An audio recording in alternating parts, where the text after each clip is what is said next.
Hey guys, coming to you live from the post-game show and reaction to what we just saw in Game 7. In this Game 7, I'll talk about this one first because there were actually two Game 7s today. This one was between the Toronto Raptors and the Philadelphia 76ers. Well, what is there to say? There's really only one thing to say here as to what we just saw. The Claw! That is all. That is all that needs to be said of that game. But a shout out needs to be mentioned as well too in this game as well too to Kyle Lowry and Serge Ibaka. Those three players, Kawhi Leonard, Serge Ibaka, and Kyle Lowry, won that game for the Toronto Raptors. Now it was an ugly game. It was an ugly, great old-fashioned Eastern Conference defensive, physical Game 7 that we haven't seen in a while. Usually you get an offensive three-point barrage Game 7, but no. This time it was a true old-fashioned Eastern Conference bad boy Game 7. So that was actually a lot more fun to watch for me because I haven't seen one of those games in a while. That's actually more fun for me to watch because there's a lot more on the line, and it's more fun to watch, to be honest with you. I know it sounds ugly, but it's closer. Like, you don't know what's going to happen in those games. Like, anything can happen in those games. Those can even be the type of games where you get fights in those games, too. Like, that. Like I said, now I know it sounds bad and I'm wishing for a fight, and I'm not, but, you get what I mean, right? Like, the old days NBA were the true NBA. Like, if it for all real ones out there, the NBA was real back then. That's why it was comforting to see that in that way. But I mean, damn, that shot though, woo, that was a heck of a shot. And you know what? I'll say this on that shot.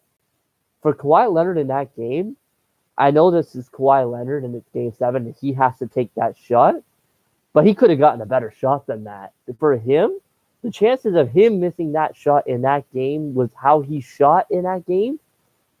He misses that shot every other time he takes that shot. He doesn't make that shot in any other shot tries he takes that shot in that game. That's how bad of a shot selection that shot actually was. But it went in. But in his post game interview, Kawhi said part of the reason that said himself, he knew he had to release that high, and it was Embiid on him. That's important. If if any other player is defending him on that shot, I don't think he would have made that shot. And he made a great point.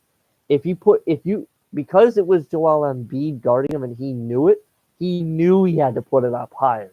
And for him with his shot, if you look at his shots carefully, they're all flat. They're a lot like Kobe Bryant's shots. They're flat. Sometimes they can be flat, and sometimes you have a hard time imagining that they're gonna go in, but they always do. You know what I mean? But if you release them up higher, you're gonna get a better chance for them to go in, which is actually what he did on his game winner in the season during the Portland game. If you remember that game winner, he did pretty much the same type of shot in that game, and he put that one up high too. And well, it rolled in too. So he cited the Orlando series, but it was actually the Portland game in the regular season that I think he was actually talking about. And that was a similar play I think he was talking about. In that play, he pretty much did the same thing in that play. So that's why that shot went in. Because Embiid was guarding him. It actually gave them the opportunity. Gave him the opportunity in that situation for him to make that shot. I believe that's why he made that shot. If Jimmy Butler is guarding him, he doesn't make this shot because he wouldn't have been like, you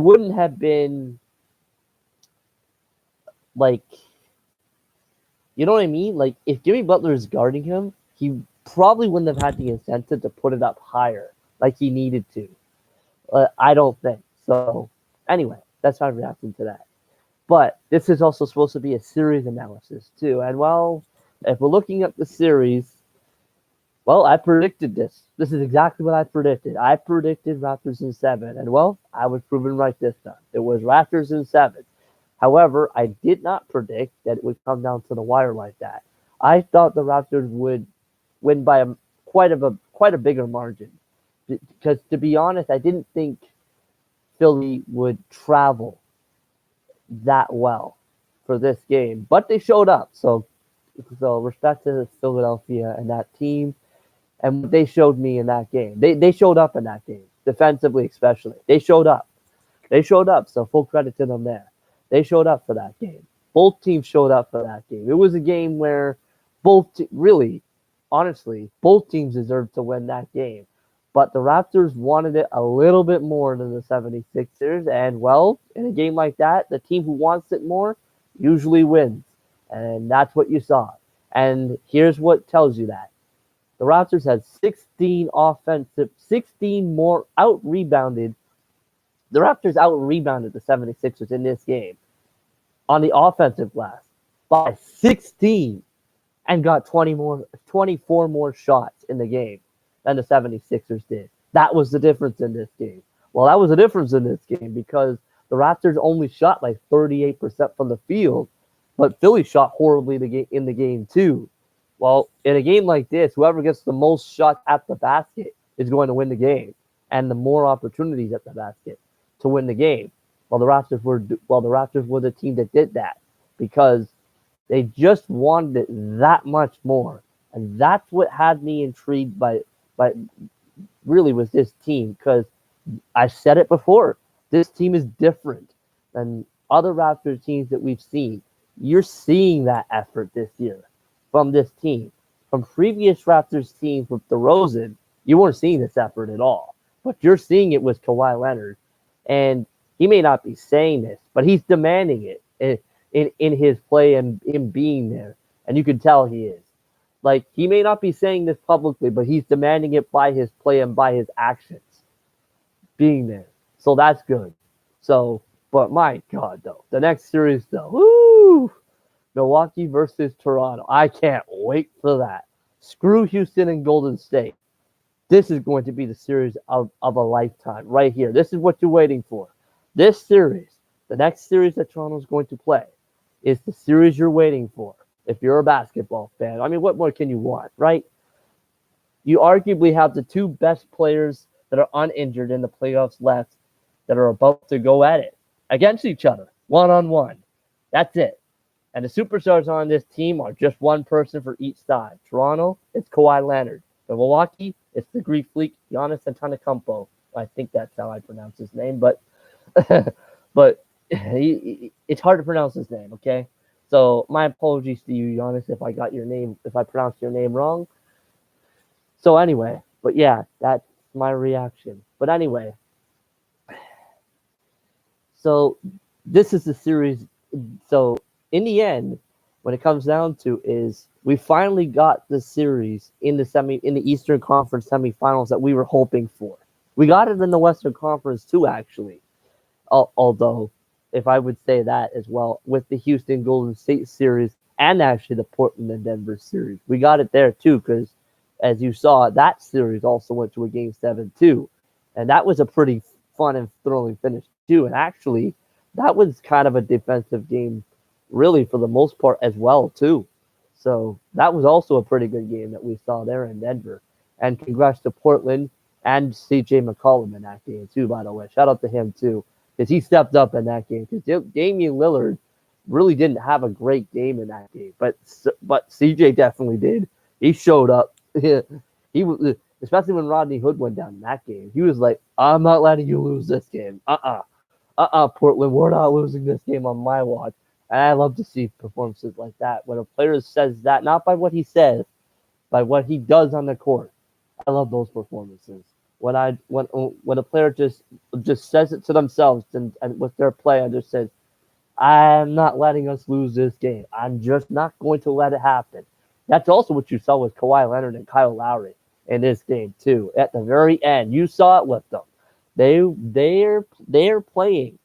They were playing that game like we are not going to let us lose this game at any cost in that game, and that's what happened. So pretty much that's it. That's how you analyze the game and the series, and it was a close series as I predicted. between the Raptors and the 76ers in this series. So that was a great series to watch and a great game. May have been the best game seven I've ever seen two teams play. And the perfect finish, really, if you're thinking about it. The perfect finish, really, to that series. Kawhi Leonard, the best player by far on the floor for both teams, hitting the shot for the slightly better team in that series, or most of the series, to advance. That was a perfect ending in that series. And we'll see what happens in the next series because that's going to be a doozy of a series. Milwaukee versus Toronto. Woo! I won't get into any analysis on that series yet because that's a separate video.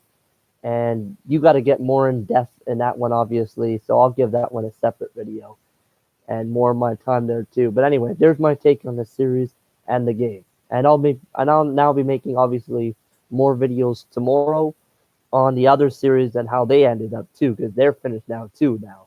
So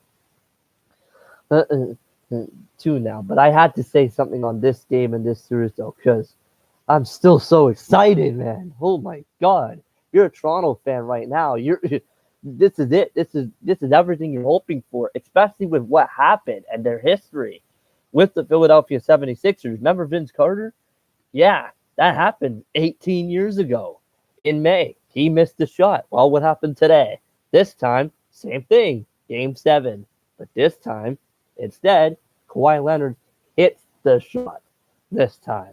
And we win instead of losing like that. Perfect ending for Toronto. That's it. That is all. The Claw. That is all. Say his name, everyone. The Claw. All hail the new king of the court for at least this year, because LeBron ain't in the playoffs and KD's out right now with an injury. So right now, the Claw is the best player on the planet right now. Well, not by far, but to me he is. He is. Anyway, that's it.